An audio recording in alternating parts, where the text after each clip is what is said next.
কি হয়েছে প্রশ্ন? এখন প্রশ্ন করবেন আলোচনার মাঝখানে। কি প্রশ্ন? দাঁড়ান।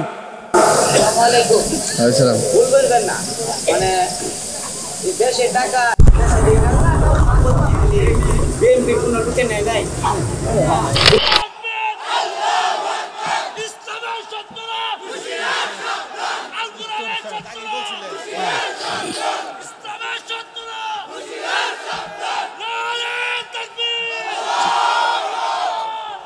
যতই ফোন আলাপ আর যতই ফুসফাস আওয়াজ হোক না কেন, একবার যখন কুরবানি হয়েছে, এরশাদকে কুরবানি করার পর আর জাগতে পারে নাই, এটাকেও কুরবানি করার পর আর জাগবে না কোনোদিন। ও ময়মনসিংহ লোকেরা, উপরের থেকে যে ডাইনি অর্ডার করে এমন নওজোয়ান ফুলের মতো গোলাপদেরকে বাংলাদেশে শেষ করে দিয়েছে, ওই ডাইনির জায়গা বাংলার জমিনে হবে না। স্বপ্ন দেখা বন্ধ করো, ইতিহাস খুঁজে খুঁজে তালাশ করো কি অপরাধ ছিল। দেশটা নয়তো কারো বাপের ভিটা, করবে মন চাহিলেই যখন যেটা। দেশটা নয়তো কারো বাপের ভিটা, করবে মন চাহিলেই যখন যেটা। দেশটা লক্ষ মায়ের ইজ্জতেরই দামে কেনা, মাটিতে মিশে আছে লাখ শহীদের রক্তকণা। দেশটা লক্ষ মায়ের ইজ্জতেরই দামে কেনা, মাটিতে মিশে আছে লাখ শহীদের রক্তকণা। শহীদের রক্তের দামে কেনা মোদের সোনার ভিটা, শহীদের রক্তের দামে কেনা মোদের সোনার ভিটা। তবে কেন অভ্যাস হলো ভারতেরই চরণ চাটা। আল্লাহ আমাদের বুঝার তৌফিক দান বলেন আমিন। আল্লাহ কবুল করেন আমিন। এই কিতাব নাজিল হওয়ার পর তাওরাতের কথা আর চলবে? জাবুরের কথা, ইনজিলের কথা, ত্রিপিটকের কথা, মহাভারত, রামায়ণ, ঋগ্বেদ, সামবেদ, যজুর্বেদ, অথর্ববেদ, পুরাণ, কোনো কিচ্ছু চলবে না। কোরআন যখন নাজিল হয়েছে, আসমান থেকে নবীদের উপরে নাজিল হওয়া আসমানি কিতাব সমূহের সকল কথা রহিত হয়ে গেছে, কারণ কোরআন হলো সর্ব উৎকৃষ্ট কিতাব। সুবহানাল্লাহ। এইটার শ্রেষ্ঠত্ব থাকবে তখন যখন সমস্ত আইন কানুন এই আইন কানুনের নিচে পড়বে। আর যদি এটার উপর দিয়ে কোনোটা চলে তাহলে এটা শ্রেষ্ঠত্ব থাকবে? থাকবে না। আল্লাহ পাক শ্রেষ্ঠ কিতাব নাজিল করেছেন শ্রেষ্ঠ নবীর উপরে, এই জন্য তাওরাতের কথা এখন আর চলবে, জাবুরের কথা এখন আর চলবে? মাথার ভিতরে ঢুকান প্রিয় মুমিন শাহীবাসী, বীর তৌহিদি জনতাকে বলছি, মাথার ভিতরে প্রবেশ করান। কোরআন নাজিল হওয়ার পরে আসমানি কিতাব তাওরাতের কথা যদি না চলে, তাহলে মদখোর, জিনাকার, বদমাশদের মস্তিষ্ক থেকে বের হওয়া তাদের বক্তব্য চলে কিভাবে? আল্লাহর আইন নাজিল হয়ে যাওয়ার পর জাবুরের আইন আর চলবে? আল্লাহ রাব্বুল আলামিনের কোরআন, পবিত্র কোরআনুল কারীম নবীজির উপরে নাজিল হওয়ার পর পৃথিবীর ভিতরে পড়ে থাকা সমস্ত সহিফার কথাগুলো কোরআনের নিচে পড়ে গেল। আর কোনো সহিফার কথা সামনে আনা যাবে না। শুধু মুমিনদের জন্য একটা নসিহাত, ঈমান আনতে হবে, বিশ্বাস করতে হবে ওয়া কুতুবিহি ওয়া রুসুলিহি, তামাম পৃথিবীর উপরে যত নবী আল্লাহ পাঠিয়েছেন, যত রসুল পাঠিয়েছেন, সবার উপরে একটা বিশ্বাস থাকতে হবে, বিশ্বাস থাকতে হবে। তাওরাত ছিল আল্লাহর পক্ষ থেকে নাজিল করা কিতাব, বিশ্বাস থাকতে হবে। জাবুর ছিল আল্লাহর পক্ষ থেকে নাজিল করা কিতাব, বিশ্বাস রাখতে হবে। ইনজিল ছিল আল্লাহ রাব্বুল আলামিনের পক্ষ থেকে নাজিল করা কিতাব, এটার উপরেও বিশ্বাস রাখতে হবে। কিন্তু ওইটার আইন কোরআন নাজিলের পরে আর চলবে না। এই মুহূর্তে কেউ যদি বলে আমি নবী মুহাম্মাদের উম্মাত হতে চাই না, আমি ঈসা নবীর উম্মাত হতে চাই, তাহলে ঈমান থাকবে। কেউ যদি বলে আমি এখন নবীর উম্মত মুহাম্মাদের উম্মত হতে চাই না, আমি মুসা নবীর উম্মত হতে চাই। কারণ তার নাম ছিল মুসা কালিমুল্লাহ, আল্লাহর সাথে বেশি কথা বলেছে, এই জন্য আমি মুসার উম্মত হতে চাই। তাহলে তার ঈমান থাকবে। আমার ভাইয়েরা, আল্লাহর নবী পৃথিবীতে আগমন করলেন। আল্লাহ রাব্বুল আলামিনের পক্ষ থেকে প্রেরণ করা মহামানব, সমস্ত নবীদের অনুসরণ বন্ধ হয়ে গেল। কোরআন আল্লাহ পাক নাজিল করলেন, আসমান থেকে নাজিল হওয়া সব কিতাবের আইনগুলো বাতিল হয়ে গেল। এবার আপনার মাথার ভিতরে প্রবেশ করান, হৃদ জমিনটাকে শুষ্ক থেকে আল্লাহর রহমতের বৃষ্টি দিয়ে ভিজিয়ে নেন। আল্লাহর এই কথাটা আপনার হৃদয়ের ভিতরে একটু জাগ্রত করে নেন। আমার প্রিয় মুমিন সাহেবাসী, আমার প্রিয় ভাইরা, আল্লাহর কিতাব নাজিল হওয়ার পরে তাওরাত যদি বন্ধ হয়ে যায়, আল্লাহর কিতাব নাজিল হওয়ার পরে ইনজিলের আইন যদি না চলে, আল্লাহর কিতাব নাজিল হওয়ার পরে জাবুরের আইন যদি না চলে, আসমানি কিতাবের আইনই যদি বন্ধ হয়ে যায়, তাহলে টাকলা মানুষের মাথায় মাল নাই, চুল নাই, এই রকম মদখোর গাঞ্জাখোরের আইন জমিনে চলার কথা না। চলার কথা কোন যুক্তিতে চলার কথা? কোন যুক্তি নাই। জোর করে মুল্লুক বানানোর চেষ্টা করেছে, আসল খেলা দেখিয়ে দিয়েছেন কে? দেশের মানুষ ভাবতেই পারছিল না যে ঘটনা এরকম ঘটবে। অমাকারু আমাকারাল্লাহ ওয়াল্লাহু খায়রুল মাকিরিন। সবচাইতে বড় কৌশলকারী কে? জোরে বলেন কে? আল্লাহ। সে আল্লাহ এখনো আছে তো? বিশ্বাস হয়? বিশ্বাস হয়? একটু জোরে বলেন আল্লাহু আকবার। হয় নাই। এখান থেকে কয়েকজন আওয়াজ দিলেন, পিছনে আওয়াজ দিলেন না। সকলে কৃতজ্ঞতা স্বরূপ আওয়াজে বলেন আল্লাহু আকবার। আল্লাহ কবুল করেন, বলেন আমিন। প্রিয় ভাইরা, সংগ্রামী যারা হয় সফলতা তারাই আনে, ঠিক কিনা? যারা সংগ্রাম করতে জানে সফলতা তারাই আনে। যে সংগ্রাম করতে জানে না, সে ধানের জমিতে চাষও করবার পারে না, ঠিক না? যে সংগ্রাম করতে জানে না, সে পড়ালেখায় উত্তীর্ণ হতে পারে না। যে সংগ্রাম করতে জানে না, সেই ব্যক্তি ব্যবসায় উন্নতি করতে পারে না। যে সংগ্রাম করতে জানে না, সমাজের বড় বড় কার্যক্রমে সে কোনো অবদান রাখতে পারে না। ধ্বজা ধরা মানুষ সমাজে বহুত আছে, সংগ্রামী মানুষ থাকে অল্প কয়জন। জোরে বলেন ঠিক কিনা? আর এই সংগ্রামী মানুষ ছিল বলেই ইসলাম সেদিন বিজয় হয়েছিল। আজও সংগ্রামী লোকেরা আছে বাংলার জমিনে, সন্দেহ নাই। যারা শাহাদাতের তামান্না অন্তরে জাগ্রত রাখে গোটা বছরের 365 দিন, এই মানুষগুলো যখন জেগে যাবে, তখন এই সময়ের মতোই ইসলাম বিজয় হবেই হবে ইনশাআল্লাহ। জোরে বলেন ঠিক কিনা? আল্লাহ যেন কবুল করেন, বলেন আমিন।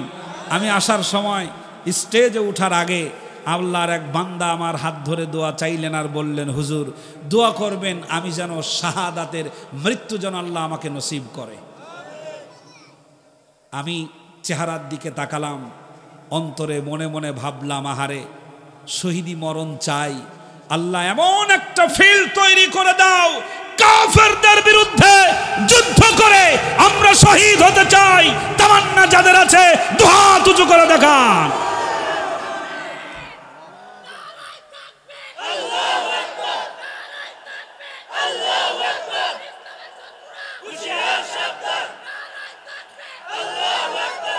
আল্লাহ যেন কবুল করেন, বলেন আমিন। জোরে বলেন আমিন। সংগ্রামী যারা হয় বিজয় তাদেরই আসে, যেটা আমরা দেখতে পেয়েছি নিজেদের চোখে 24 সালে, ঠিক না? মাত্র কয়েকজন নওজোয়ান যুবকেরা জীবনের মায়া ত্যাগ করে, জিহাদের চেতনা অন্তরে লালন করে রাজপথে যখন নেমেছে, তখন স্বৈরাচার সকল শক্তি প্রয়োগ করার পরেও পিছু হটতে বাধ্য হয়েছে। বুলেটে কাজ হয় নাই, বোমায় কাজ হয় নাই, সেনাবাহিনী ফেল হয়ে গেছে, র্যাবেরা ফেল হয়ে গেছে। আর হাউন আঙ্কেল, কি আঙ্কেল?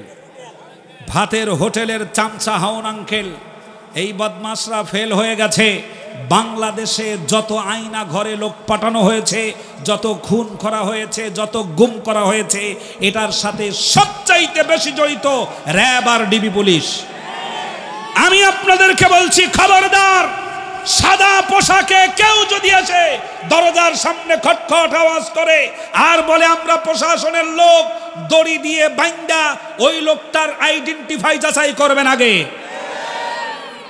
কালো দিন শেষ। জোরে বলেন, কালো দিন কি শেষ? কোন জায়গা থেকে কে এসে বলবে আমরা ডিবি থেকে আসছি, আসো তোমাকে মামুর বাড়ি নিয়ে যাই, ওরে আগে পরিচয় পাট্টা ঠিকঠাক মতো করে যাচাই করার পর যদি দেখেন যে না ঠিক আছে, তাহলে তার আইনের সহযোগিতা করবেন 100%। কথা ঠিক? আর যদি দেখেন একটু উল্টা পাল্টা, একবার ধমক দেবেন, চোরের মতো পালিয়ে যেতে বাধ্য হবে। আল্লামা সাইদি রহমাতুল্লাহি আলাইহি বলেছিলেন, হাজার চোর আর একটা কেরে। এই কেরে মানে একটা ধমক। এই কেরে, এরকম বলে না? এই ভাষা বোঝা যাচ্ছে? এই কেরে, এরকম ধমক দেয়। অনেকগুলো চোর গৃহস্থর বাড়িতে চুরি করতে শুরু করছে। ছাগল নেয়, গরু নেয়, এটা নেয়, সেটা নেয়। বাড়ির মালিক হঠাৎ ঘুম ভেঙে গিয়ে টের পাচ্ছে যে চোর চুরি করা শুরু করছে। এইটা টের পর পর ঘরের জানালা দাম করে খুলে শব্দ করে, বুড়ো মানুষও যদি হয় তারপরেও গলার একটু আওয়াজ গম্ভীর করে যদি বলে এই কেরে, চোর যদি হাজারটা হয় থাকবে? পালানোর রাস্তা খুঁজবে না? দৌড় দেবে যে যেদিক দিয়ে পারে সেই দিক দিয়ে দৌড় দেবে ধরা পড়ার ভয়তে। জোরে বলেন ঠিক কিনা? বাংলাদেশের দামাল ছেলেরা যখন বলেছে এই কেরে, খুনি হাসিনার স্বৈরাচারের সব গামলারা পালানোর জন্য রাস্তা খুঁজেছে। জোরে বলেন ঠিক কিনা? যাদের একটা কথায় লোকের জীবন শেষ হয়ে গেছে, বিচারপতি মানিক চাচা, লাস্টে শেষ আশ্রয় হয়েছে কলার পাতা। জোরে বলেন সুবহানাল্লাহ। ওয়ামাকারু ওয়ামাকারাল্লাহ ওয়াল্লাহু খায়রুল মাকিরিন। অহংকার করো না, ক্ষমতা দেওয়ার মালিককে। আজকে আল্লাহ রাব্বুল আলামিন সুদিন ফিরিয়ে দিয়েছেন। অহংকার করো না, শান্ত হয়ে যাও। আমি আপনাদের এই ময়দানে গজল গেয়েছিলাম বলে আমার উপরেও নানান কথা বলেছিল, ঠিক না? বলেছিল বন্ধু আমার, ক্ষমতা চিরদিন থাকে না, যৌবনের তীব্রতাও চিরদিন থাকে না। বাঘও কিন্তু এক সময় তওবা পড়ে যে আল্লাহ, জীবনে আর কোনোদিন নিরীহ প্রাণীর উপরে ঝাঁপ দিয়ে পড়ব না। বাঘও এক সময় কি করে? তওবা করে, জীবনের তোরে তওবা করলাম। আল্লাহ আমাদেরকে দিন বুঝার তৌফিক দেন, দেশের জন্য আমাদেরকে এক হয়ে কাজ করার তৌফিক দেন। বলেন আমিন। আগামীতে জালেমের পরে জালেম আর দেখতে চাই না। জোরে বলেন ঠিক কিনা? সব দেখেছি আমরা, সব দেখেছি। আপনারা আইন বানিয়েছেন, সংশোধন করেছেন একবার দুইবার না, 17 বার নাকি 18 বার? 18 বার সংশোধন করেছেন। আপনাদের আইন যেটা বানিয়েছেন সেটা সংশোধন করেছেন, সংযোজন করেছেন, বিয়োজন করেছেন। স্বাধীনতার পরে সরকার এসেছেন, সরকার চলে গেছেন, আবার সরকার এসেছে, আবার সরকার চলে গেছে। আমরা দেখেছি ব্রিটিশদেরকে, আমরা দেখেছি পাকিস্তানিদেরকে, আমরা দেখেছি আইয়ুব খানের শাসন, বঙ্গবন্ধুর ভাষণ, জিয়া কেটেছে খাল, এরশাদ চাচার নানান তাল, ফখরুদ্দিন, মাইনুদ্দিন, খালেদা, হাসিনা, সব কিছু দেখা শেষ। আল্লাহ যদি কবুল করে, আপনারা যদি চেষ্টা করেন, আগামীর দিন হবে টুপিওয়ালাদের বাংলাদেশ, আবার সংসদ হবে আল্লাহর কোরআনের বাংলাদেশ। আল্লাহ যেন কবুল করেন। বলেন আমিন। জোরে বলেন আমিন। খারাপ লাগছে? অনেকে মনে করে বেশি চিল্লাইও না, আসতেছে আবার। মনে করে না এটা? আমি একটু দৃষ্টান্ত দেই। প্রথম ডায়লগ হলো আগেই তো ভালো ছিলাম। এটা হচ্ছে প্রথম ডায়লগ, আগেই ভালো ছিলাম। আমি চিন্তা করলাম এরা আগেই ভালো ছিলাম এ কথা কয় কে? পরে একটু মিলাইয়া দেখার চেষ্টা করলাম যে কিছুটা মিলে যায়। ওরা বলে যে আগেই ভালো ছিলাম, তার কারণ হলো আগে তো বাজার করা লাগতো না, টাকা দেওয়া লাগতো না, হুকুম করলেই চলে আসতো, অথবা সুদ ঘুষের বহুত রকমের রাস্তা তৈরি করে রেখেছিল, সেই জায়গাগুলো থেকে আসতো। এই জন্য এখন তো আর সেটা আসে না, বন্ধ হয়ে গেছে। এখন পকেটের টাকা দিয়ে বাজার গিয়ে কিনা লাগে। চোখ গরম করলে মুদি দোকানদারও চোখ তেরা করে কয়, এই কি দিন শেষ, ঠিক না? এই আক্ষেপ করে দুঃখের ঠেলায়, যন্ত্রণার ঠেলায় নিজের চুল ধরে টানে আর কয় আগেই তো ভালো ছিলাম। আর একটা ডায়লগ হলো, বেশি বাড়াবাড়ি করো না, আসতেছে, ঠিক না? আমি চিন্তা করতেছি শর্ট করে ঢুকে পড়ার কথা কার, আর শর্ট করে ঢুকে পড়লো মিজানুর রহমান আজহারি, ঠিক না? এখন চট করে ঢুকে পড়ার কথা বলতেছে। চট করে ঢুকে পড়ে দুটো গোষ্ঠী, একটা হলো সন্ত্রাসী আর একটা হলো চোর, ঠিক না? আর ভদ্র মানুষ যখন ঢোকে তখন সালাম কালাম দেয়, আসসালামু আলাইকুম, বাড়িতে কেউ আছেন? আপনারা কি একমত হতে পারতেছেন না? আর যখন চট করে ঢোকার চেষ্টা করে গোপন গাপানে, এক নাম্বার হলো চোর আর এক নাম্বার হলো কি সন্ত্রাসী। বিশ্বাস করেন, চোর আর সন্ত্রাসী ঠেঙানোর কায়দা এ জাতি ভালো মতো বুঝে গেছে, কথা ঠিক? দৃষ্টান্তটা হলো এই, আপনারা কোরবানি জবাই করেছেন না? এখানে জবাই হয়, এই জায়গা জবাই হয়। আচ্ছা, কোরবানির গরু জবাই করা হলো, কোরবানির প্রাণীটার 4টা পা দড়ি দিয়ে জনমের মতো বাঁধা জবাই করছেন, গলার রগ সবগুলো কাটছে। জান বের হওয়ার আগে গরু কি ঝাঁকা মারে না? আমার ভাষা বোঝা যাচ্ছে? ঝাঁকা মারে, এমন জোরে শক্তি খাটায় গরু জান বের হওয়ার আগে। এখন জানটা যাতে বের হয়ে যায়, এই জন্য শাওন ভাই এসে বলল যে এই বান্ধনটা খুলে দে। দড়ির বান্ধন খুলে দিছে। বান্ধন খুলে দেওয়ার পরে এই যে আপনার কি বলে পা আর 4 পা আলাদা হয়ে গেছে। এখন ওই পায়ের পাশে একটা ছেলেও দাঁড়াইয়াছিল, মাদ্রাসার ছাত্র হোক অথবা ইমাম সাহেব, মদ্দিন সাহেব অথবা এলাকাবাসীর কেউ ওখানে দাঁড়াইয়াছিল। এই দাঁড়িয়ে থাকার পরে ওই গরু জান বের হওয়ার আগে এত জোরে ঝটকা মারছে, এক ঝটকায় যে দাঁড়াইছিল ঠ্যাঙের গোড়া ভেঙে গেছে। হতে পারে না কি পারে না? ঠ্যাং ভেঙে যাওয়ার পরে ওরে নিয়ে গেছে তাড়াতাড়ি। শাওন ভাই বলল, এই তাড়াতাড়ি ধর, গাড়িতে তোল আর হাসপাতাল নিয়ে যা, ফোন করে দিলাম ডাক্তাররা তাড়াতাড়ি ব্যান্ডেজ করে দেবে। এই অবস্থা দেখে আর একজন মসজিদের বারান্দার মধ্যে দাঁড়ায়া চিন্তা করতেছে, আর দাড়িতে হাত দিচ্ছে আর চিন্তা করতেছে, এ গরু আবার জিন্দা হয়ে উঠবে।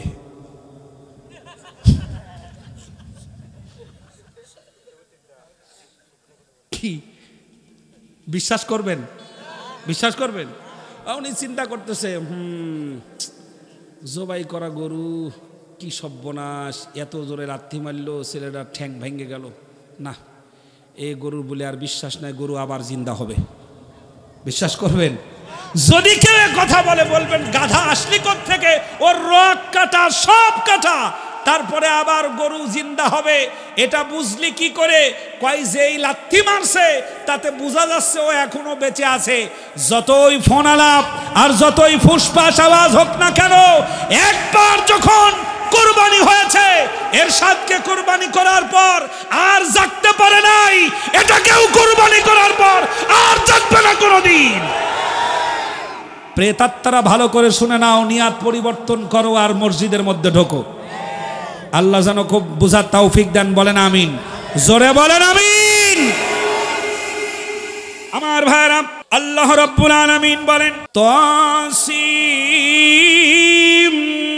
মিম তিলকা আয়াতুল কিতাবিল মুবিন।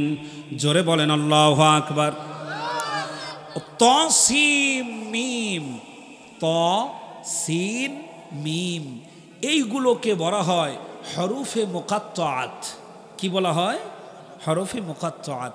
এটা অভ্যাসের খিলাফ, নিয়মের ব্যতিক্রম কিছু সিস্টেম, কিছু জিনিস, কিছু চমক, কিছু এমন একটা মিরাক্কেল আল্লাহ পাক কোরআনুল কারীমের ভিতরে সন্নিবেশিত করেছেন, যার রহস্য ভেদ করা আজ পর্যন্ত পৃথিবীর কোনো মানুষের পক্ষে সম্ভব হয় নাই। সুবহানাল্লাহ বলেন। এরপরে আল্লাহ পাক বলে দিচ্ছেন, ইমানদারেরা দ্বিধা দ্বন্দ্বে পড়ে যেও না, টেনশন করো না।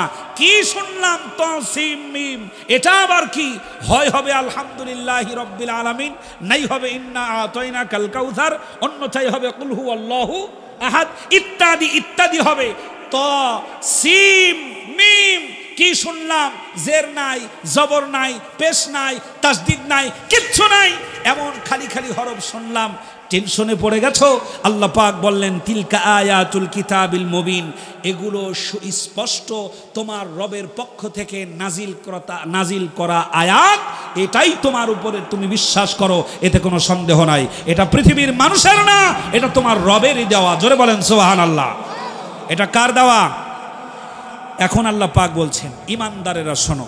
আল্লাহ রাব্বুল আলামিন বলেন, নাতলু আলাইকা মিন নাবাই মূসা ওয়া ফিরআউনা বিল হক লিকাওমি ইউমিনুন।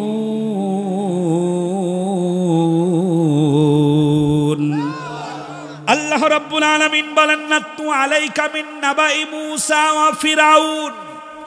আল্লাহ রাব্বুল আলামিন বলেন, হে পৃথিবীর মানুষেরা, আজকের কালিকাপুর দক্ষিণ পাড়া মরহুম আব্দুল মতিন মুন্সি সাহেবের আজকের এই আয়োজন করা মসজিদের সামনে বসে যারা কোরআন শোনার জন্য চাতক পাখির মতো দূর দূরান্ত থেকে এসেছো, নারীরা শুনে নাও, পুরুষেরা শুনে নাও, যুবকেরা শুনে নাও, বৃদ্ধ মানুষেরা শুনে নাও, কান পাকা, চুল পাকা, দাড়ি পাকা লোকেরা শুনে নাও।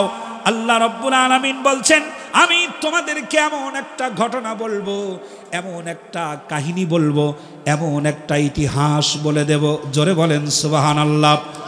এটা তো সেই কিতাব, যেই কিতাবের ভিতরে অতীত মানুষের বক্তব্য আছে, যেই কিতাবের ভিতরে বর্তমান মানুষের প্রয়োজনীয়তা আছে, যেই কিতাবের ভিতরে আগত মানুষের দরকারি যা দরকার সব দিয়ে দেওয়া আছে।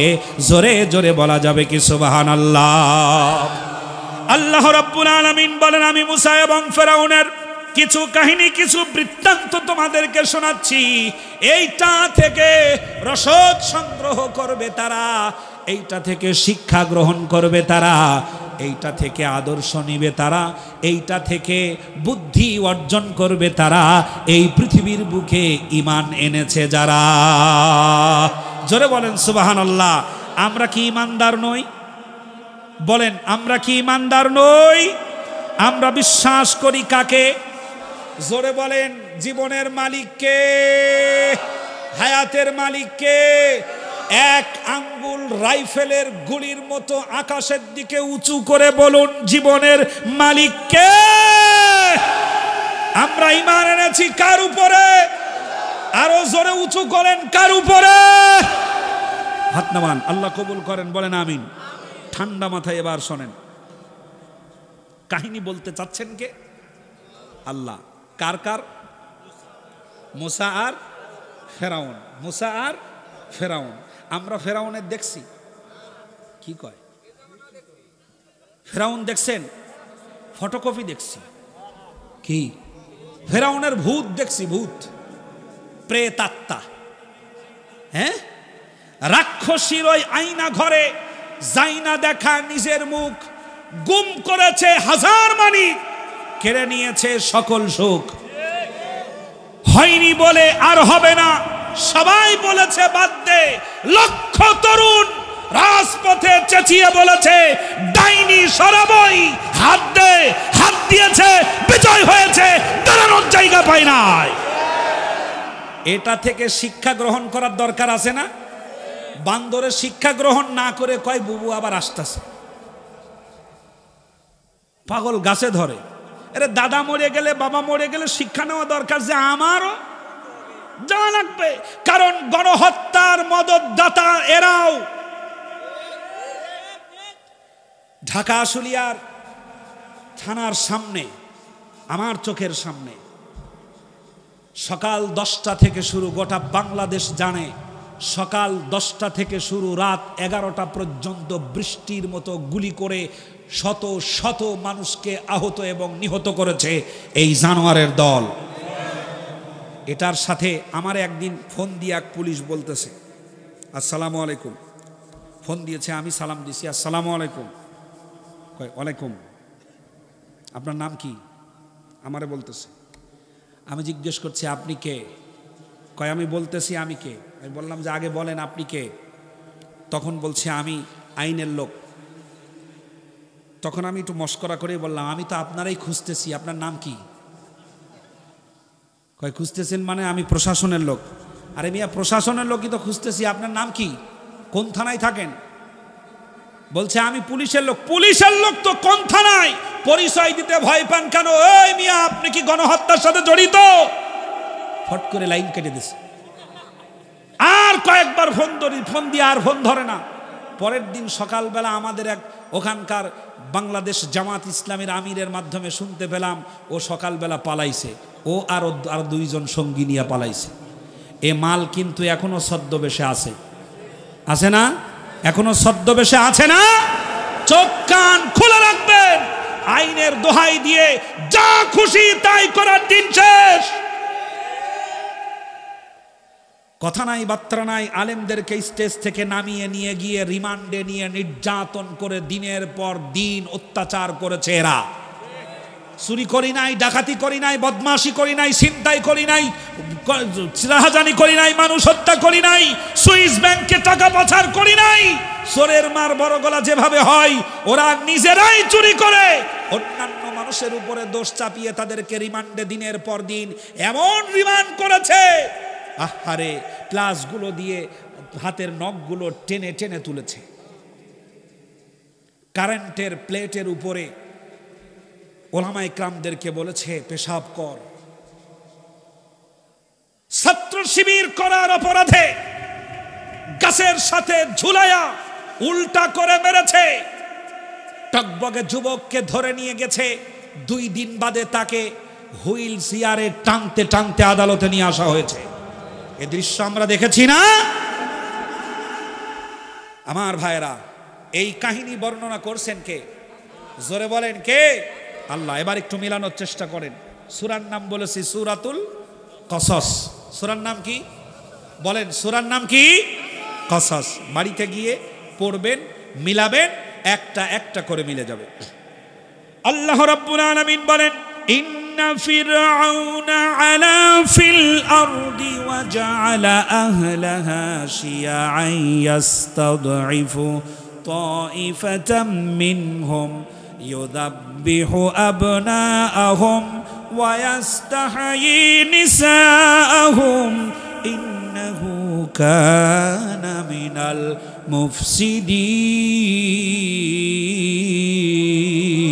মুফসিদিন। আল্লাহ রাব্বুল আলামিন বলছেন, ও মুমিনেরা, প্রকৃত ঘটনা হচ্ছে এই, ফেরাউনের কাজ হলো সে পৃথিবীর ভিতরে বিদ্রোহ করে, অশান্তি করে, শয়তানি করে, বদমাশি করে। আল্লাহ পাক অন্য জায়গায় ব্যাখ্যা করেছেন এভাবে, ওয়া মিনান নাসি মান ইউজিবুকা কাউলুহু ফিল হায়াতিদ দুনিয়া ওয়া ইউশহিদুল্লাহা আলা মা ফি কলবিহি ওয়া হুয়া আলাদ্দুল খিসাম। জোরে বলেন আল্লাহু আকবার। আল্লাহ রাব্বুল আলামিন বলেন, এই ফেরাউনের উত্তরসূরিরা মানুষেরা ওরা নিজেরাই বিদ্রোহ করে, নিজেরাই অশান্তি তৈরি করে, নিজেরাই অশান্তি মঞ্চস্থ করে, নিজেরাই অশান্তির নাটক সাজায়া দেয়, নিজেরাই মারামারি করার মতো নানান রকমের নীল নকশা বানায়। ওরা নিজেরাই বোমা ফাটায়, নিজেরাই তদন্ত করে। যেই লোকটা বোমা ফাটানোর প্রথম সারিতে ছিল ওই লোকটাকে বানায়া দেয় তদন্ত কমিটির প্রধান, ঠিক না? যেই লোকটার কারণে যার ফাঁসি হলো ওইটারে বানায়া দেয় তদন্ত কমিটির প্রধান। বরিশালের লঞ্চের ভিতরে যেই নেতার কারণে প্রসূতি মা ঢাকায় আসতে না পেরে লঞ্চের ভিতরে মা মারা গেল, বাচ্চা মারা গেল, ওই মা আর বাচ্চা মারা যাওয়ার কারণে ওই ঘটনার তদন্ত করার জন্য যে কমিটি বানানো হলো, ওই কমিটির প্রধান বানানো হলো সেই বদমাশ নেতাকে। সুবহানাল্লাহ, জোরে কর নাউজুবিল্লাহ। আল্লাহ রাব্বুল আলামিন বলেন, শুনে নাও, ওরা নিজেরা বিদ্রোহ করে, নিজেরা অশান্তি তৈরি করে, নিজেরাই অন্যায় করে, নিজেরাই নানান রকমের কিছু করে, নিজেরাই নাটক করে, নিজেরাই সাজায়, নিজেরাই বাজায়, নিজেরাই জঙ্গি হয়, নিজেরাই আবার ধরে, নিজেরাই সুযোগ করে নিজেরাই ওখানে গুছায়া গাছায়া রাখে, আবার নিজেরাই রাতের বেলা অভিযান চালায়। কেউ জানে না একটা ঘরের ভিতরে কয়েকজন মহিলা কোরআনুল কারীমের তালিম দিচ্ছিল। ওদেরকে ধরে এনে একটু আনুষঙ্গিক বিশ্বাস করানোর জন্য বলে, এদেরকে আমরা পেয়েছি দেশের স্বাধীনতা সার্বভৌমত্ব বিনষ্ট করার জন্য। এরা গোপন চক্রান্ত চালাচ্ছিল। আর তাদের ভেতর থেকে কিছু কোরআনের বই, কিছু হাদিসের বইগুলো সামনে এনে বলে, আমরা খুঁজে পেয়েছি এই ক্ষেপণাস্ত্র। ঠিক না? আমরা পেয়েছি ক্ষেপণাস্ত্র। এই কথাগুলো মানুষের সামনে বলে। আল্লাহ বলেন, ওরা আর কি বলে জানো? ওয়ামিনান নাসি মাই ইউজিবুকা কাউলুহু ফিল হায়াতিদ দুনিয়া ওয়া ইউশহিদুল্লাহ আলা মা ফি কলবিহি ওয়া হুয়া আলাদ্দুল খিসাম। জোরে বলেন আল্লাহু আকবার। মানুষের ভিতরে কিছু মানুষ এমন আছে, যেই মানুষগুলো অন্যায় করে, অবিচার করে, অত্যাচার করে, জুলুম করে, নির্যাতন করে, সবগুলো নিজের স্বার্থ রক্ষার জন্য করে। আর মানুষের সামনে এসে বলে, আমি আমার জন্য কিছু করি নাই, সব দেশের জন্য করছি। ঠিক না? সব করেছি দেশের জন্য। আমি উড়াল সেতু বানিয়েছি, আমি পদ্মা সেতু বানিয়েছি, আমি মেট্রো রেল বানিয়েছি, আমি বঙ্গবন্ধু টানেল বানিয়েছি, সব তোমাদের জন্য করেছি।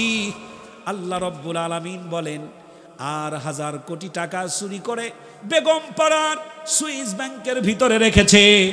এইটাও জনগণের জন্য করেছে। এই কথা বুঝাবার জন্য তোমাদের সামনে মাঝে মধ্যে তসবিহ হাতে নেয়, তোমাদের সামনে মাঝে মধ্যে পট্টি মাথায় দেয়, তোমাদের সামনে মাঝে মধ্যে টুপিটা মাথায় দেয়, তোমাদের সামনে মাঝে মধ্যে মসজিদের সামনের কাতারে দাঁড়ায় আর বলে, ওয়ায়ুশহিদুল্লাহ, আল্লাহর কসম, আমার নিজের জন্য করি নাই, সব তোমাদের জন্য করছি। ঠিক না?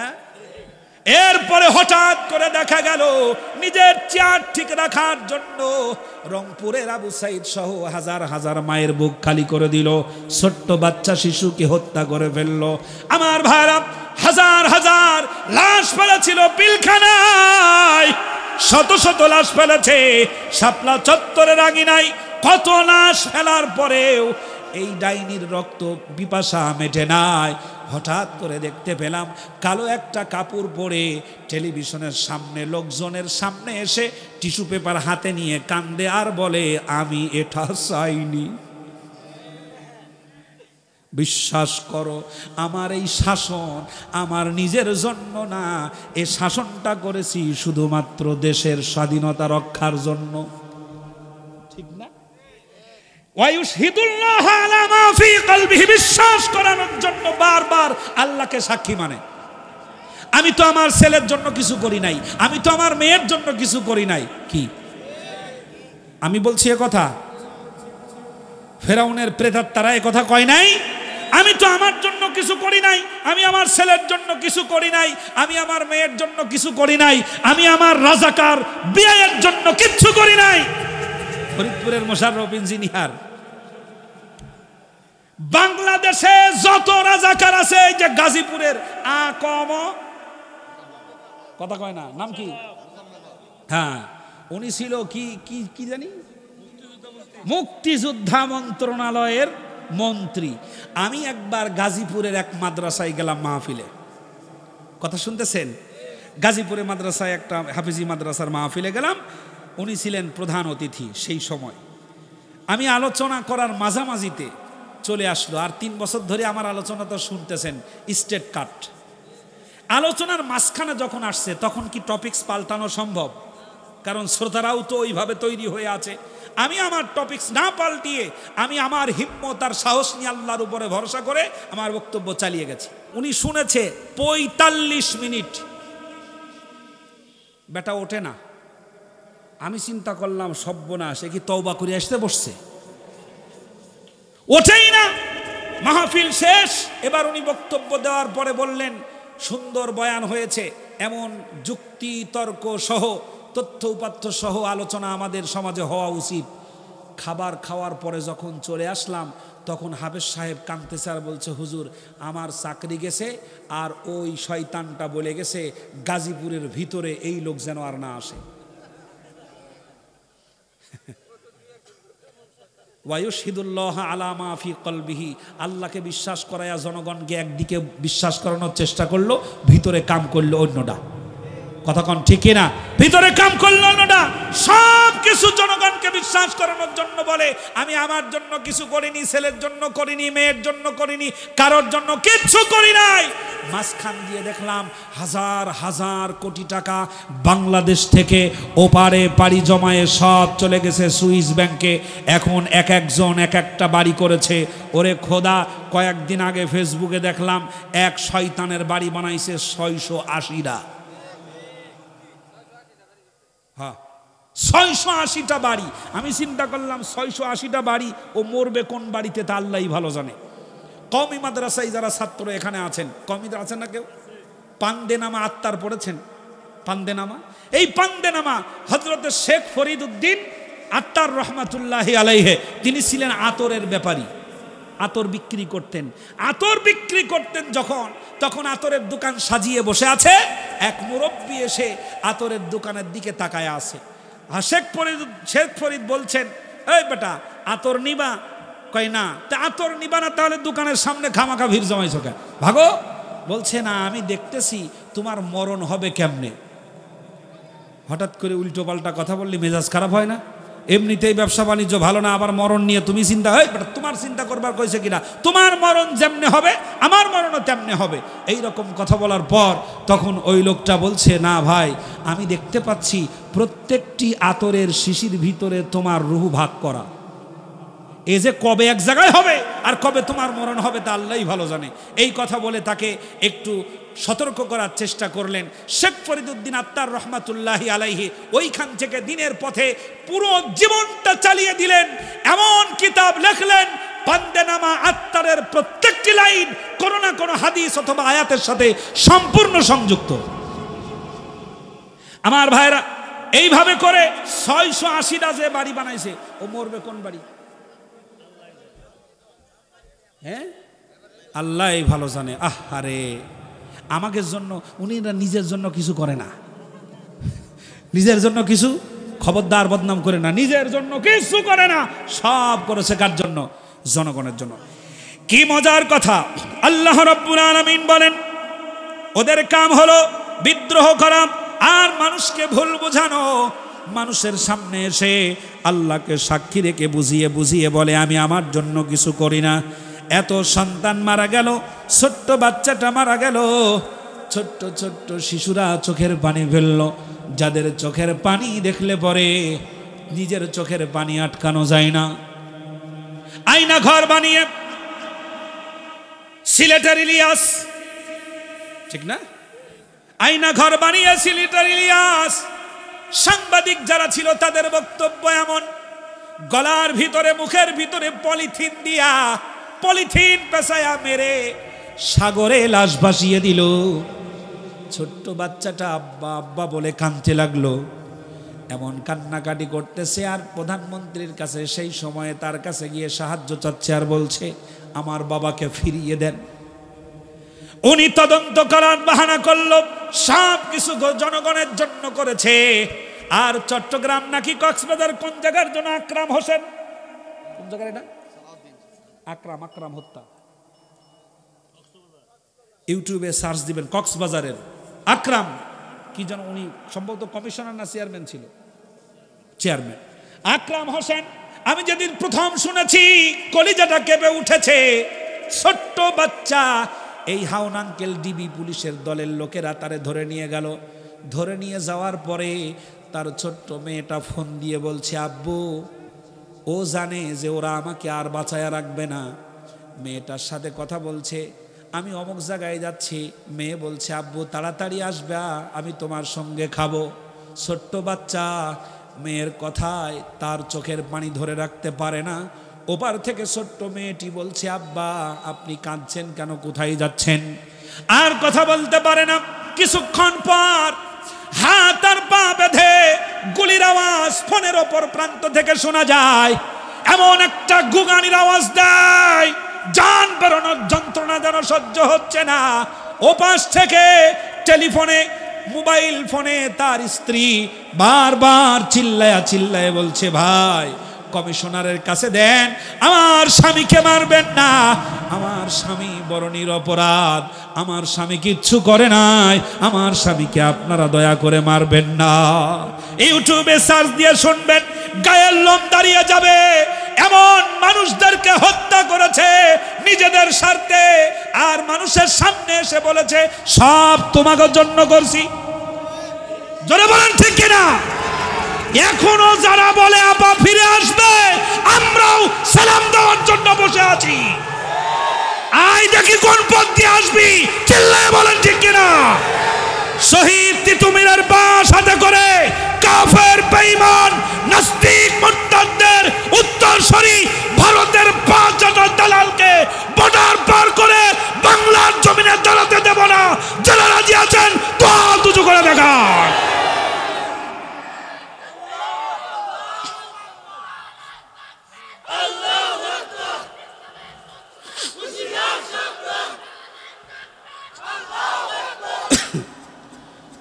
এখনো বলে থামো, লজ্জা নাই, শরম নাই? এমন বেয়াদব। লেখাপড়া শিখার পরে যদি সত্য আর মিথ্যার পার্থক্য করতে না পারে, ওর মতো শিক্ষিত শয়তান এই কালিকাপুরের ভিতরে আর কেউ নাই। আহা, চুয়াডাঙ্গার নাম কি? বজলুর রশিদ, বজলুল হুদা, মেজর বজলুল হুদা। মেজর বজলুল হুদা ফাঁসির আসামি। কত বড় নরপিশাচ হলে পরে ফাঁসির সেলের ভিতরে ঢুকে নিজে হাতে মানুষকে হত্যা করতে পারে? কত নরপিশাচ হলে পরে। এই কথাগুলো শুনলে পরে যাদের গা জ্বালা করছে, রক্ত পরীক্ষা করলে খুনি হাসিনার কণিকা খুঁজে পাওয়া যাবে। আমার ভাইরা, যদি বিশ্বাস না হয় তুমি কোরআন খোলো, তাসিন মিম সূরাতুল কাসাস একটু মিলিয়ে নাও। আল্লাহ রাব্বুল আলামিন বলেন, আর তার দ্বিতীয় নাম্বার কাজ হলো সমাজের অধিবাসী যারা, দেশের ভিতরে যে সকল মানুষেরা বসবাস করে তাদের ভিতরে বিভিন্ন দল বানায়া ফাটল তৈরি করে দেয়। মিলান রাষ্ট্রীয়ভাবে দল বানায়া ফাটল তৈরি করে দেয়। বাংলাদেশের আপামর জনসাধারণ খুব ভালো করে জানে, টুপিওয়ালারা কিচ্ছু বোঝে না, কিন্তু টুপিওয়ালারা যদি একবার এক হয়ে দাঁড়ায়া যায়, টুপিওয়ালাদের সামনে কোনো বুলেট বোমার কাজ চলে না। এটা তারা ভালো করে জানে, কারণ টুপিওয়ালারা দিনে 5 বার মৃত্যুর স্বাদ গ্রহণ করার জন্য তৈরি হয়ে থাকে। কখন যেন আজরাইল আসে আর কখন যেন আমার মৃত্যু হয়ে যায়। টুপিওয়ালারা স্বপ্ন দেখে, আল্লাহ তুমি আমাদের শহীদের মরণ দিও। তার কারণ তারা ভালো করেই জানে, যারা ইসলামের পথে, যারা মাজলুমকে বাঁচানোর জন্য, জালিমকে হটাবার জন্য, মাজলুম জনতার মুখে হাসি ফোটাবার জন্য, নিগৃহীত, নিপীড়িত, নির্যাতিত আবাল বৃষভ ভিন্ন বনিতা, নারী পুরুষ শিশু বৃদ্ধ সব মানুষদের মুখে হাসি ফোটাবার জন্য যারা মানবতার জন্য রাস্তায় নেমে পড়ে কাজ করে, ওরা জানে যারা শহীদ হয় তারা আল্লাহ রব্বুল আলামিন তাদের উপরে রহম করেন। আর শহীদ হলে পরে তাদেরকে শহীদ বলা হয়, মারা গেলে পরে তাদেরকে শহীদ বলা হয়। কিয়ামতের কঠিন ময়দানে এই শহীদেরা সবাই আল্লাহর সামনে দাঁড়িয়ে যাবে। কেউ দাঁড়াবে ক্রিসের আঘাতের দাগ নিয়া, কেউ দাঁড়াবে বোমার আঘাতের দাগ নিয়া, কেউ দাঁড়াবে রিমান্ডের আঘাতের দাগ নিয়া, কেউ দাঁড়াবে ক্রিসের আঘাতের দাগ নিয়া, কেউ দাঁড়াবে লগিয়ার বৈঠার আঘাতের দাগ নিয়া। আল্লাহ রাব্বুল আলামিন কিয়ামতের ময়দানে জিজ্ঞেস করবেন, শহীদেরা তোমাদের এই অবস্থা কেন? ওরা বলবে, রব্বুল আলামিন তোমার বাংলার জমিনের ছোট্ট 56,000 বর্গ মাইলের জায়গায় আমরা চেয়েছিলাম জমিনে যেন তোমার দিন প্রতিষ্ঠা হয়ে যায়। আয় আল্লাহ তাআলা, সত্য প্রতিষ্ঠা করার আন্দোলন আমরা করেছিলাম, জালিম বিদায় করার আন্দোলন আমরা করেছিলাম, জালেমেরা আমাদেরকে মেরেছে, প্রমাণস্বরূপ এই অবস্থায় তোমার সামনে আমরা দাঁড়িয়ে গিয়েছি। আল্লাহ রব্বুল আলামিন বলবেন, শহীদেরা তোমার কলিজার ভিতরে তোমার স্ত্রীর মায়া, তোমার মা বাপের মায়া, তোমার সন্তানের মায়া, তোমার জীবনের মায়া ততটা হয় নাই যতটা তুমি আমাকে মায়া করেছো, আমার রসুলকে করেছো। আমার দিনের জন্য তুমি তোমার সবচাইতে মূল্যবান জীবনটা দিয়ে এসেছো। সুতরাং আজকের কিয়ামতের ময়দানে তোমার কোনো হিসাব করব না, বিচার করব না, বিনা হিসাবে বিনা বিচারে আমার জান্নাতে চলে যাও। জোরে বলেন সুবহানাল্লাহ, লিল্লাহে তাকবীর। আমার ভাইরা, আল্লাহ রাব্বুল আলামিন বলেন, ফেরাউনের দুই নাম্বার কাজ হলো মানুষের ভিতরে বিভেদ তৈরি করে দেওয়া। আমার ভাইরা, এ ময়মনসিংহের ভাইরা, ভালো করে খেয়াল করেন, হঠাৎ করে আমরা দেখতে পেলাম তাবলীগের ভিতরে দুই গ্রুপ। কয় গ্রুপ? দুই গ্রুপ। বর্তমান একটা পরিসংখ্যানে বের হয়ে এসেছে, ভিতরের খেলা ছিল সরকারে। দুটা গ্রুপ বানায় দাও, ওরা মারামারি করবে যাতে আমারে চোখে না দেখে, যাতে আমারে চোখে না দেখে। এক দাড়িওয়ালা আর এক দাড়িওয়ালার দাড়ি ধরে পিটাচ্ছে, কাফের মুশরিকদের বুদ্ধির কাছে হার মেনে। এমন দ্বন্দ্ব বেঁধে গেল, একজন আর একজনকে মানে না, একজন আর একজনকে সহ্যই করতে পারে না। যে আলেম তাকে আলিফ বা তা শিখিয়েছে, সে আলেমদের বিরুদ্ধে অবস্থান গ্রহণ করলো, নাম দিয়ে দিল 7 গ্রুপ, এতাতি গ্রুপ আর আলেম গ্রুপ। কোরআনুল কারীমের সূরা কসাস, এই আয়াতগুলো পড়ার সময় আমি মনে মনে ভাবছিলাম, বুঝি আল্লাহ এটা রেডি করে রাখছিল 24 সালের এই শয়তানের বুঝানোর জন্য। আল্লাহ রাব্বুল আলামিন বলেন, বিভিন্ন দলে বিভক্ত করে দেয়। 2 নাম্বার আর একটা কারণ লক্ষ্য করেন ভালো করে, এরা ভালো করে জানে টুপিওয়ালারা এক হয়ে গেলে আর দাঁড়ানো যাবে না। ভারতের দালালি করে ভারত আমাদেরকে বাঁচাতে পারবে না। তার কারণ টুপিওয়ালাদের কাছে ভূখণ্ড ছোট হতে পারে, ইমান বড় শক্তিশালী ইমান। এরা মরণের ভয় করে না, এদের সামনে দাদা বাবুর বাহিনী টিকে থাকতে পারবে না। জোরে বলেন ঠিক কিনা? ও মুসলমানেরা, যে রাসূল সাল্লাল্লাহু আলাইহি ওয়াসাল্লাম হিন্দুস্তানের ব্যাপারে ভবিষ্যৎবাণী দিয়ে গেছেন, ওই সময়টা যদি সামনে চলে আসে, আল্লাহর নবী বলেন, হিন্দুস্তানের বিরুদ্ধে যুদ্ধ যখন মুসলিমদের শুরু হবে, ওখানে যারা অংশগ্রহণ করবে তারা এবং যারা মারা যাবে তারা উভয়কে জান্নাত দেওয়া হবে। জান্নাত পাওয়ার জন্য হিন্দুস্তানের মক্ষম যুদ্ধে অংশগ্রহণ করতে আল্লাহ বাঁচায় রাখলে যারা রাজি আছেন, দুহাত উঁচু করে দেখান।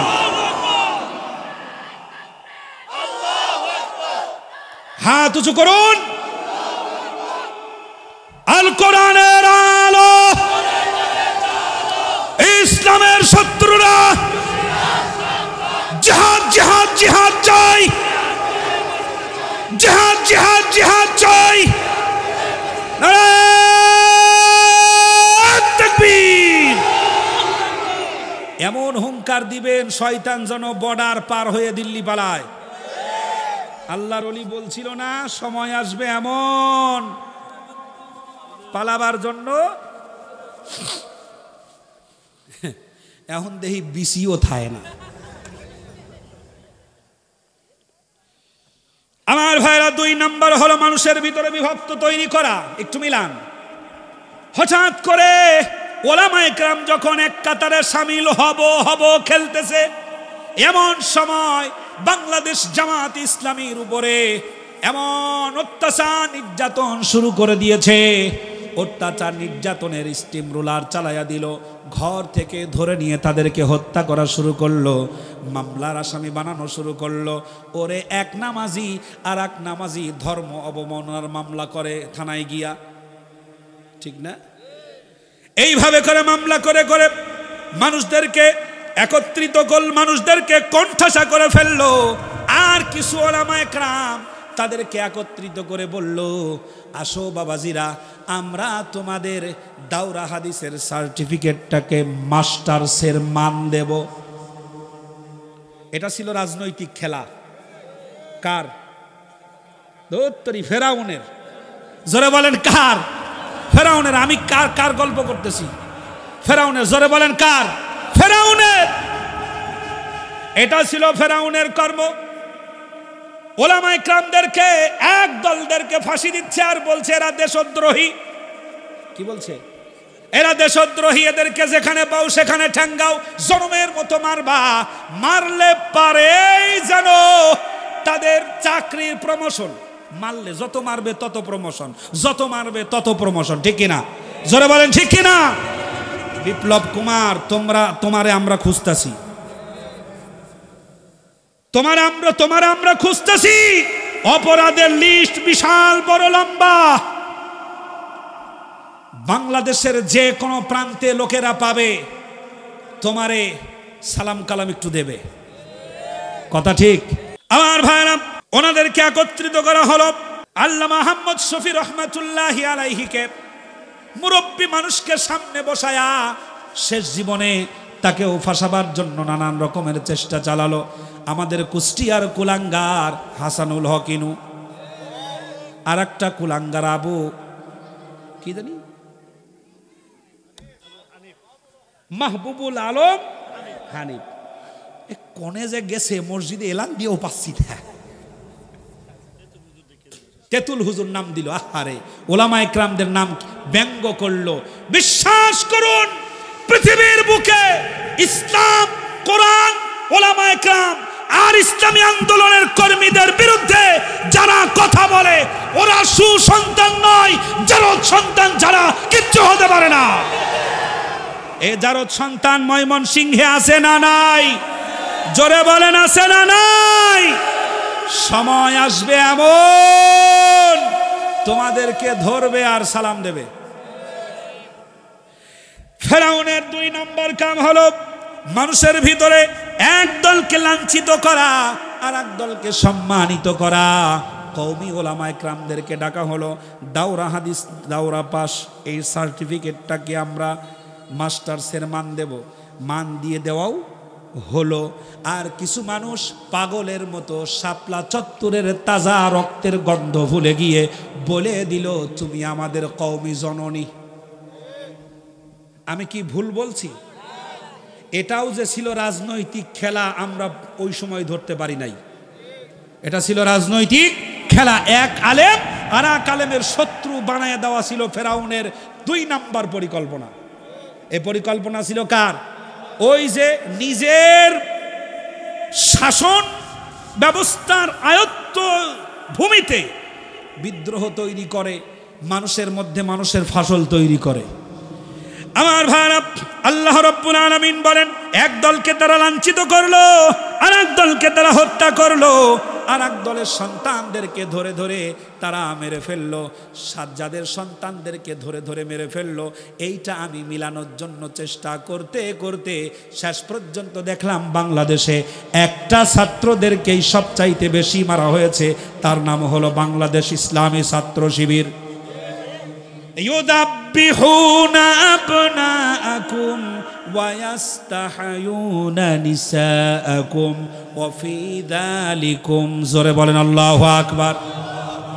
আল্লাহ রাব্বুল আলামিন বলেন, ফেরাউনের কর্মকাণ্ড ছিল তোমাদের সন্তানদেরকে হত্যা করবে। বুয়েটের আবরার ফাহাদ মনে আছে? কম মেধাবী ছিল? সাদ্দাম মালের চাইতে বেশি মেধাবী ছিল না? ধর্ষণ করে নাই, সেঞ্চুরি করে নাই, কর্মের প্রতি উত্ত্যক্ত করে নাই, ইফটিজিং করে নাই, শুধুমাত্র ভারতের বিরুদ্ধে স্ট্যাটাস দিয়েছিল। তারা আমাদের চরম ও পরম বন্ধু। কেমন বন্ধু রে ভাই? ফেলানির লাশ ঝুলায় কাটা তারে, আমরা তারে আপ্যায়ন করি আমার ইলিশ দিয়া। আমার ভাইরা, এই স্ট্যাটাস দেওয়ার কারণে আবরার ফাহাদকে পিটিয়ে পিটিয়ে মারেছে বুয়েটের ভিতরে, কত শিক্ষিত ছাত্রদেরকে হত্যা করেছে। আমার বন্ধু যশোর কারাগারে, আমার বন্ধু রাজশাহী কারাগারে, একমাত্র পিতার একমাত্র সন্তান ইসলামী ছাত্র শিবির করার অপরাধে।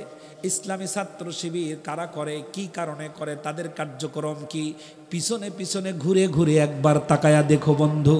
জামাত ইসলাম কারা করে, কি করে, তারা আসলে কি করে, একবার সময় নিয়ে তাদের পিছনে পিছনে ঘুরে তাকায়া দেখো। বাংলাদেশ জামাত ইসলামীতে একটা কর্মী হওয়ার যোগ্যতাও বাংলাদেশের স্বৈরাচারের দলের একটা মন্ত্রীরও ছিল না। আমার ভাইরা, ছাত্র শিবিরের ছেলেরা, যুবক মানুষ, গভীর রজনীতে আল্লাহ বলেন আস-সাবিরিনা ওয়াস-সাদিকিনা ওয়াল কানিতিনা ওয়াল মুনফিকিনা ওয়াল মুস্তাগফিরিনা বিল আসহার। জোরে বলেন আল্লাহু আকবার। রাত্র যখন গভীর হয়ে যায়, तमाम পৃথিবীর মানুষগুলো যখন ঘুমের কোলে ঢলে পড়ে যায়, পাখিরা নিজের গৃহে ঘুমিয়ে পড়েছে, বাড়ির পাশে, তোমার ঘরের পাশে, তোমার নিজের বিছানায় পাশে স্ত্রী ঘুমিয়ে পড়েছে, ছোট্ট বাচ্চা যুবক মানুষ রাতের বেলা তাহাজ্জুদের নামাজ পড়ে চোখের পানি ছেড়ে কান্দে আর বলে রব্বির হামহুমা কামা রব্বায়ানি সগীরা। জোরে বলেন না আমিন। ছাত্র শিবির করার অপরাধে ছাত্রকে ধরে নিয়ে গেছে রাজশাহী পুলিশ অফিসার, তাকে রিমান্ডে নিয়ে গিয়ে মারে। বাবার কানে খবর গেল তোমার ছেলে ধরা পড়েছে। বাবা চলে গেল পুলিশের থানার সামনে, বাবাকে দেখা করতে দেয় না, কিন্তু সন্তানের আওয়াজ বাবার কানে ভাসে, বারবার যেন ও মা ও বাবা করে চিল্লাচ্ছে। ফর্সা ছেলেটা একেবারে মাথা নুয়ে পড়েছে। আমি আগে বললাম প্লাস দিয়ে এই নখগুলো টেনে টেনে ছিঁড়েছে। যুবক মানুষ গোপ উঠেছিল, যেটাকে আমরা গোপ বলি মোষ, এইগুলো প্লাস দিয়ে টেনে টেনে ছিঁড়েছে। চামড়া ফেটে রক্ত বেরিয়েছে, চোখের কোণা দিয়ে রক্ত বেরিয়ে আসছে। সন্তানের চেহারার দিকে তাকানো যায় না, নাক ফুলে গেছে, মুখ ফুলে গেছে। বাবা সন্তানের দিকে তাকায়া কলিজাটা যেন বেরিয়ে যেতে চায়, পাটা জড়াইয়া ধরে বলে স্যার আমার এলাকায় চলে যান, আমার সন্তানের ব্যাপারে খোঁজ খবর নিয়ে দেখেন। আমার ছেলে চুরি করে নাই, আমার ছেলে ডাকাতি করে নাই, আমার ছেলে রাহাজানি করে নাই, আমার ছেলে শুধুমাত্র বাংলাদেশ ইসলামী ছাত্র শিবিরের কর্মী ছিল।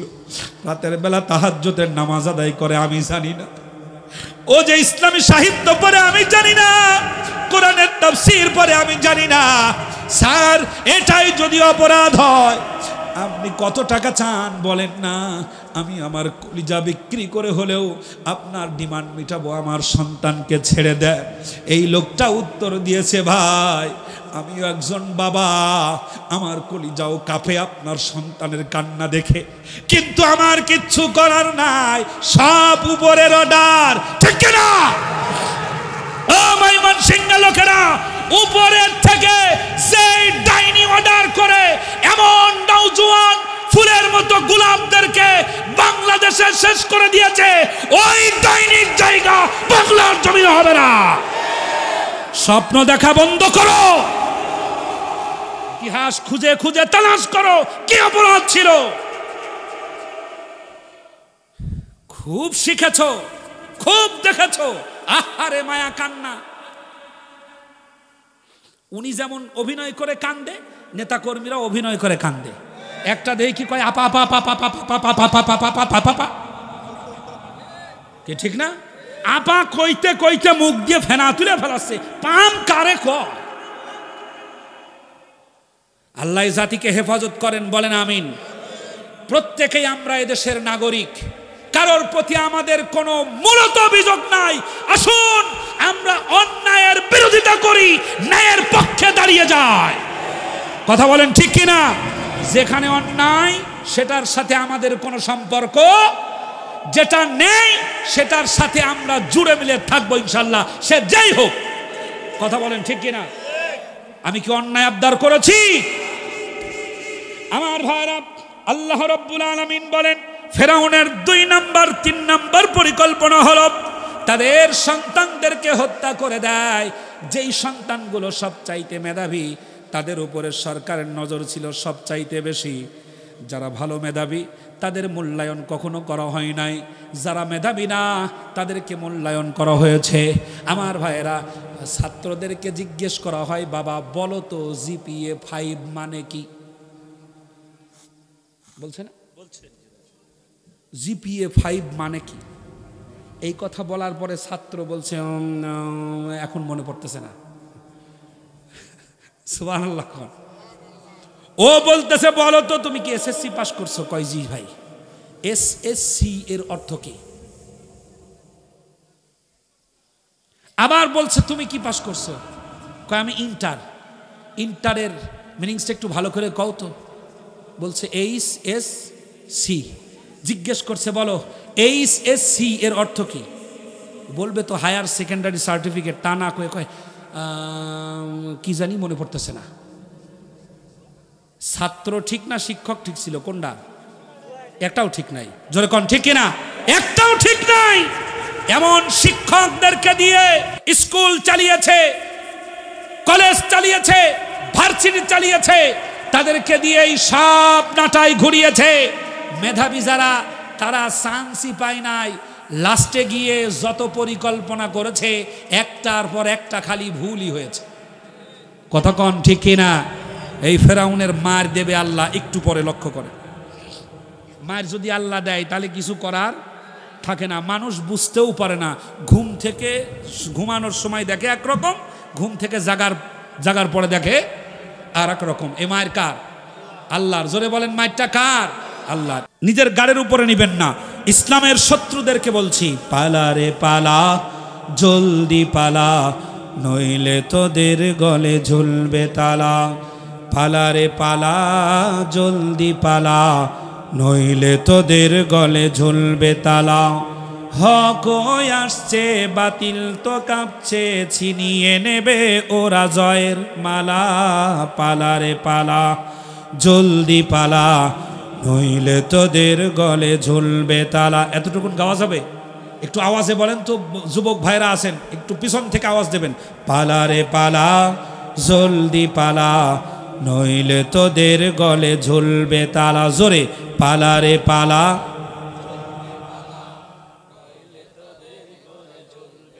মারহাবা, একটু জোরে। পালা রে পালা, জলদি পালা, নইলে তোদের গলে।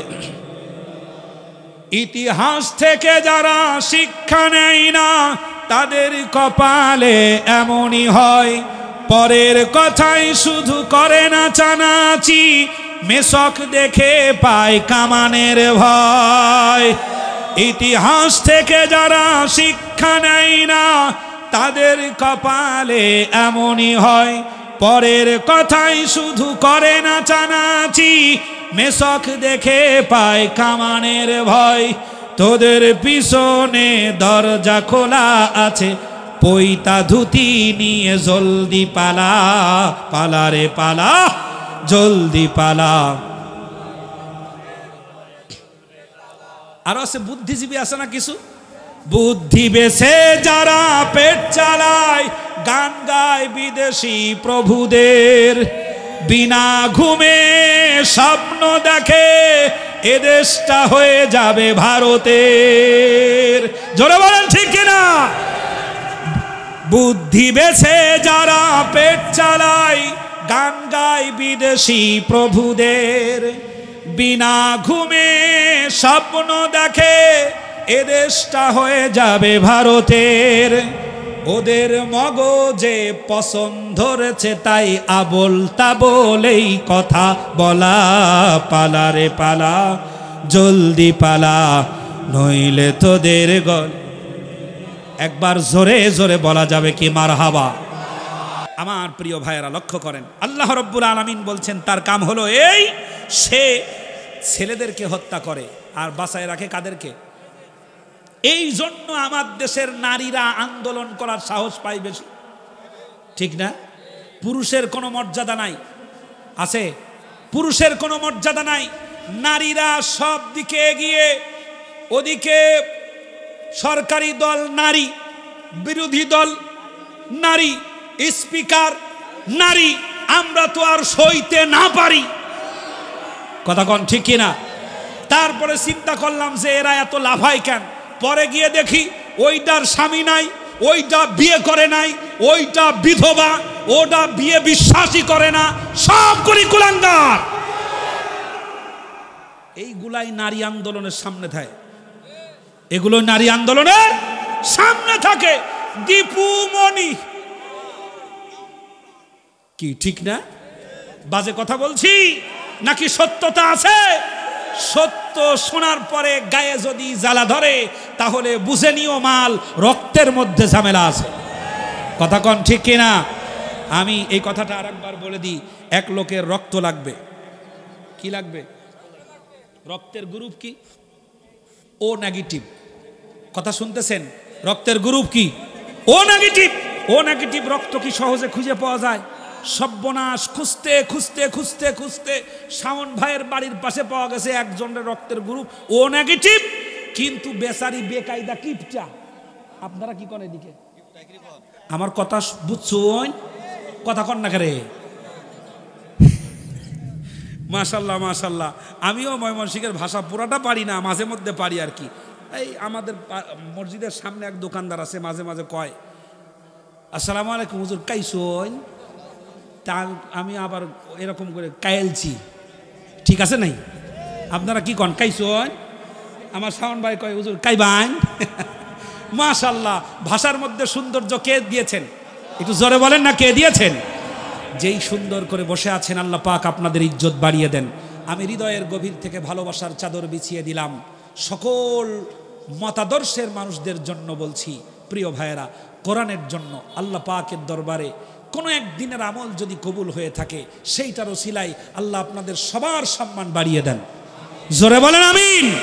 রক্ত লাগবে, রক্তের গ্রুপ কি? কিন্তু যার রক্তের সাথে মিলছে মালটা কি? বেকায়দা কিপটা, সিমটা দিলে রক্ত বেরোয় না। ওর কাছে এসে বলছে ভাই তোমার রক্ত দেওয়া লাগবে। কয় কি? কি দেব? রক্ত। সর্বনাশ, মাথা খারাপ হয়েছে, আমি দেব রক্ত? আরে আমার যদি বেশি ক্ষুধা লাগে খাওয়ার আগে 3 গিলাস পানি মারি যাতে ভাত কম লাগে। পানি খাইয়ে যদি পেট ভরে ফেলাই তাহলে কি ভাত খাওয়া যায়? আমি যখন খাইতে বসি, আমার স্ত্রী খাইতে দেয়, রুটি যখন একটা খায় 2-3 গ্লাস পানি যখন খাইয়া ফেলায় তখন কয় পানি আর খাওয়া যাবে না। পানি খাইলে তুমি রুটি খাবা কখন? তা এখন 3-4 গ্লাস পানি যদি খাইয়া ফেলায় তাহলে কি আর সে ভাত খাইতে পারবে? এই জন্য কয় যে ভাত যাতে কম লাগে এই জন্য আমি পানি খাই, 3-4 গ্লাস পানি মারিয়ে দিই। আমি দেব রক্ত, অসম্ভব হতেই পারে না। তখন বলছে ভাই রক্ত তোমার দেওয়াই লাগবে। যার রক্ত লাগবে সেই লোক ছিল ধনাঢ্য ব্যক্তি। জোর করে, ও নেগেটিভ রক্ত যেহেতু পাওয়া যাবে না, জোর করে ধরিয়া টেবিলের উপরে শোয়ায়া এক টানে রক্ত নেছে 2 ব্যাগ। কয় ব্যাগ? 2 ব্যাগ রক্ত নেওয়ার পরে লোকটা তো ক্লান্ত হয়ে পড়ছে। বড় লোক মানুষ ভাবলো যে 2 ব্যাগ রক্ত নিলাম, এত দামি রক্ত। ডয়ারের টেবিল থেকে ডয়ার বের করে একটা চেক বই বের করে 2 লক্ষ টাকা লিখে সই করে দিয়ে বলছে নেন ভাই এই 2 লক্ষ টাকা। কিপটা মানুষের কাছে 2 লক্ষ টাকা মানে আকাশের চাঁদ। কথা কি ঠিক বললাম? আকাশের চাঁদ। 2 লক্ষ টাকা পাওয়ার পরে ও রুগী তো খাড়া হয়ে গেছে, শুয়া থেকে খাড়া হয়ে করছে স্যার আমি আরো 1 ব্যাগ রক্ত দিতে চাই। সর্বনাশ, তুই যদি আরো 1 ব্যাগ রক্ত দাও তাহলে তুইও বিপদে পড়বি, আমারেও বিপদে ফেলবি। দরকার নাই, এই নে টেলিফোন নাম্বার থাকলো, আমি ফোন দেব, যখন ফোন দেবো 3 মাস পরে তুই আবার এসে রক্ত দিয়ে যাস। 3 মাস পরে ফোন দিয়েছে, করছে হ্যালো, বলছে স্যার কোন জায়গায় আসতে হবে বলেন। দৌড় দিয়ে চলে গেছে ময়মনসিংহ হাসপাতালে। সদর হাসপাতালে আসার পরে 1 ব্যাগ রক্ত নেছে। এবার আগে লেগছে কয় ব্যাগ, টাকা দিয়েছে কত? 2 লাখ। এখন 1 ব্যাগ রক্ত নেওয়ার পরে টাকা দিচ্ছে মাত্র 10 টাকা। 2 টাকার নোট দিচ্ছে 5টা, তাও 3টে চিড়া। এমনিতেই কিপটে মানুষ আসছে কত দূর থেকে, রক্ত দিচ্ছে 1 ব্যাগ, টাকা দিচ্ছে 10 টাকা, তাও 2 টাকার নোট 3টে চিড়া। ওর কি মেজাজ ঠিক থাকার কথা? মেজাজ সব খারাপ হয়ে গেছে, মেজাজের ভারসাম্য নষ্ট হয়ে গিয়ে মুখে যা আসে তাই বলছে। মানুষের মেজাজ হারা হয়ে গেলে হিতাহিত জ্ঞান থাকে না, যা আসে তাই বলছে। আপনি একটা সিটার, আপনি একটা বাটপার, আপনি একটা মুখোশধারী, আপনি একটা শয়তান, আপনি একটা মুনাফিক, আপনি একটা বেঈমান, মুখে যা আসে তাই বলতেছে মেজাজ খারাপ হয়ে। বড় লোকটা বলছে, ভাই তুমি আমারে এত গালিগালাজ করো না, তুমি আমারে কিপটা বলো না, তুমি আমারে শয়তান বলো না, তুমি আমাকে বদমাশ বলো না, তুমি আমাকে মুনাফিক বলো না, তুমি আমাকে শয়তান বলো না, তুমি আমাকে বেঈমান বলো না। আমি চিন্তা করে দেখেছি তুই খারাপ, তোর রক্ত শুদ্ধ খারাপ। 3 মাস আগে আমি ছিলাম ধনী, আল গিনা গিনান নাফস, আমার মনও ছিল ধনী। 3 মাস আগে যখন তোর মতো কৃপণের রক্ত আমার শরীরের ভিতরে ঢুকেছে, আমি নিজেই হয়ে গেছি কৃপণ, 10 টাকার বেশি দিতে পারবো না। রক্তের ঝই ঝামেলা আছে না নাই? জোরে কোন, রক্তের ঝই ঝামেলা আছে না নাই? আছে না নাই? এত মানুষ হত্যা করার পর, এত পিলখানা হত্যা করার পর, বড় বড় অফিসারদেরকে হত্যা করে দেওয়ার পর, শাপলা চত্বরে মানুষ মারার পর, আয়না ঘরে মানুষ মারার পরে, ব্রিগেডিয়ারদেরকে গুম খুন করে নির্যাতন করার পর, ছোট্ট বাচ্চাদেরকে এতিম করার পরে, রংপুরের আবু সাইদ সহ হাজার হাজার মায়ের বুক খালি করার পর, ওই স্বৈরাচারের জন্য যারা এখনো ময়মনসিংহ সহ গোটা বাংলাদেশে মায়া কান্না করছে, বিশ্বাস করেন রক্ত পরীক্ষা করলে ফেরাউনের রক্ত খুঁজে পাওয়া যাবে। আল্লাহ যেন আমাদের বোঝার তৌফিক দান, বলেন আমিন। কি হয়েছে? প্রশ্ন, এখন প্রশ্ন করবেন আলোচনার মাঝখানে। বসেন। চেনেন ওনাকে? হ্যাঁ, কি প্রশ্ন? দাঁড়ান। ভুল বলবেন না, মানে দেশে টাকা বিএনপি কোনো ঢুকে নেয় নাই। আমি কোনো দল করি না। তুমি বলেন নাম তো লাগে। বসেন বসেন বসেন বসেন বসেন বলছি, বসেন। কি এর পাগল? বসেন। পাগল না, আমি প্রথম দিকে বলেছি আমরা দেখেছি আমরা দেখেছি পাকিস্তানিদেরকে, আমরা দেখেছি আইয়ুব খানের শাসন, বঙ্গবন্ধুর ভাষণ, জিয়া কাটা যে খাল, এরশাদ চাচার নানান তাল, ফখরুদ্দিন, মঈনুদ্দিন, খালেদা, হাসিনা, সব দেখেছি। চিটারি বাটপারি সবাই করেছে। আগামীর দিন হবে কোরআনের বাংলাদেশ, জোরে বলেন ঠিক কিনা? রাজি আছেন? দুহাত উঁচু করে একটু মাথা দেখায় দেন, দাঁড়িয়ে গিয়ে মাথা দেখায় দেন, দাঁড়িয়ে গিয়ে মাথা দেখায় দেন। তাকবীরের আওয়াজ তুলুন, নারায়ে তাকবীর।